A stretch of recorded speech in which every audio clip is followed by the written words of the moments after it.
Armas lugejast huviline.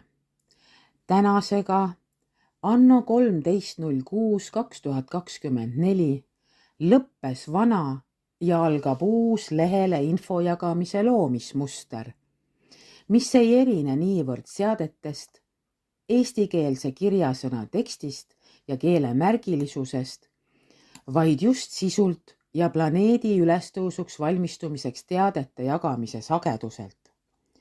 See leht siin püsis seni ootel, kuni me senine maaväliselt juhitud hingeravikooli õppegrupp allub maaema elik Kaiaks nimetatu kui maa vaimse hierarhia vaimkogumi poolt ette nähtud tervenduse igale tähelepanekule ja võtab täis vastutuse meie edasiliikumise ja tõe alusel väljastatud info kandvusele õla alla panemise eest.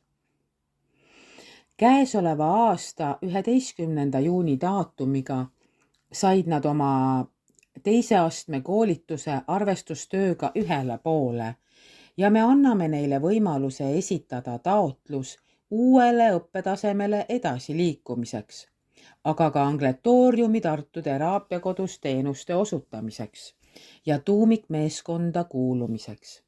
Te võite selle põhjal muidugi arvata, et meie näol on tegu ülimalt autokraatliku juhtimisega ja piitsaähvardusel treeninud ja meie ülemvõimu käes vaevelnud ravialustest kannatanutega.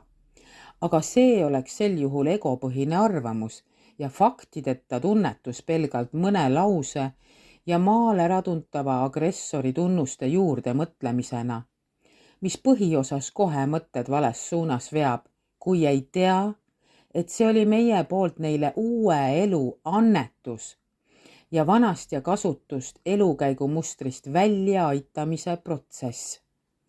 Selle pikki aastaid kestnud ja intensiivse egoravilise väljaõppe baasil kestnud treeningu tagajärjel on seni vaikselt ja tagasihoidliku halli hiirekesena elada soovinud liikmete avatarkõrgusse naasmise ainus võimalus võidule pääsemas ja nii peavad end arendama ja uuele ajale vastavaks koolituma ka paljud siit teie hulgast.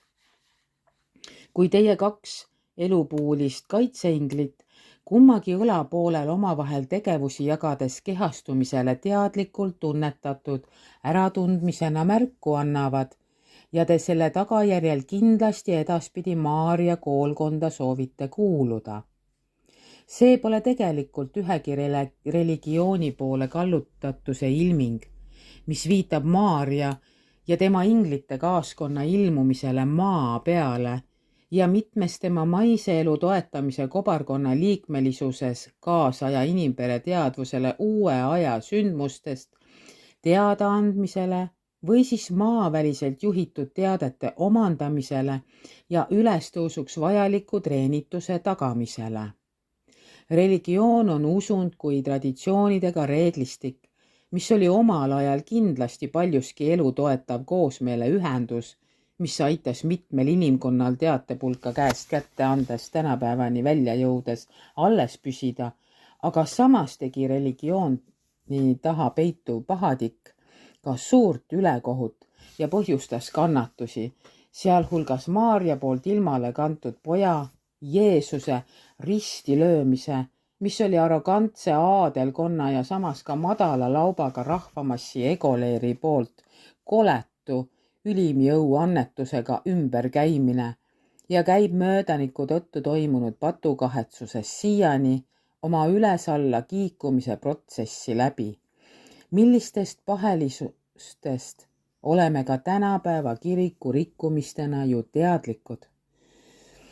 Meie kool ei lahterda kedagi muu kui jumaliku anda ja hingeväe omaduste järgi, mis on küll religioosne pärand, aga mitte ühegi sekti ega kiriku suhtes poolehoidu näitav ega ka selle vastu seisev, kui inimene suudab ka teisi enda kõrval aktsepteerida ja meie juhtimist tõeks tunnistada.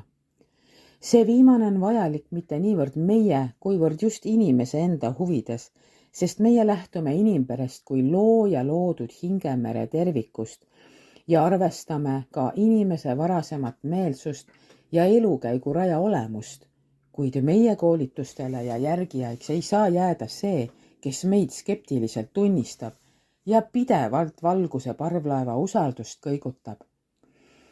Edasine tuleb juba järgmistel teavituskordadel. Ilusat päeva jätku kõigile. Armastusega ingliterapeut Maria.